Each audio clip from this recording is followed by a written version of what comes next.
എങ്കിലേ എന്നോട് പറ. ഫിസിക്കൽ റിക്കവറിക്ക് ടൈം എടുക്കും. യൂട്രസ് നോർമൽ സൈസ് ആവാൻ തന്നെ ഏകദേശം 6 ആഴ്ചയോളം എടുക്കും. പിന്നെ നമ്മുടെ ന്യൂട്രിയൻ സ്റ്റോഴ്സ്, അതായത് അയൺ, ഫോളേറ്റ്, കാൽഷ്യം, ഈ സ്റ്റോഴ്സ് ഒക്കെ റീപ്ലെനിഷ്ഡ് ആയിട്ട് വരാനും ടൈം എടുക്കും. അതുപോലെ നമ്മുടെ ഹോർമോൺസ്, റെഗുലർ ആയിട്ട് ബ്രസ്റ്റ് ഫീഡ് ചെയ്യുന്ന ആൾക്കാരിൽ ഹോർമോൺസ് നോർമലായി വരാനും കുറച്ച് മാസങ്ങൾ എടുക്കും. ഫിസിക്കൽ റിക്കവറി പോലെ തന്നെ ഇമ്പോർട്ടന്റ് ആയിട്ടുള്ള ഒരു കാര്യമാണ് ഇമോഷണൽ റെഡിനെസ്. അതായത് നമ്മൾ റെഡി ആയിരിക്കണം അടുത്തൊരു ബേബിക്ക് വേണ്ടി. അതായത് നമ്മുടെ ഈ പുതിയൊരു ബേബി നമ്മുടെ ജീവിതത്തിൽ വരുമ്പോൾ സ്ലീപ്പ് ഡിപ്രിവേഷൻ ഉണ്ടാവാം, നമ്മുടെ സ്ലീപ്പിംഗ് പാറ്റേൺസ് ഒക്കെ ഡിസ്റ്റർബ്ഡ് ആകാം. അതുപോലെ ചില ആളുകളിൽ പോസ്റ്റ്മോർട്ടം ഡിപ്രഷൻ, പോസ്റ്റ്മോർട്ടം സൈക്കോസിസ്, അതുപോലെ പാർട്ട്ണർ തമ്മിൽ ഇഷ്യൂസ് ഉണ്ടാവാം. ഈ പുതിയ ബേബി വന്നു കഴിഞ്ഞിട്ടുള്ള ആ ഒരു ഡിസ്റ്റർബൻസസും ഒക്കെ ഉണ്ടാവാം. അപ്പൊ അതൊക്കെ ഒന്ന് റെഡി ആയി കഴിഞ്ഞിട്ട് അടുത്തൊരു ബേബിനെ പ്ലാൻ ചെയ്യുന്നതായിരിക്കും നല്ലത്.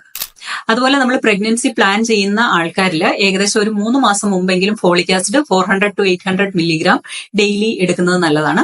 അതുപോലെ ബാലൻസ്ഡ് ആയിട്ടുള്ള ഒരു ബോഡി വെയിറ്റ് മെയിൻറ്റെയിൻ ചെയ്യുക. ബാലൻസ്ഡ് ആയിട്ടുള്ള ന്യൂട്രീഷൻ ഇമ്പോർട്ടന്റ് ആണ്.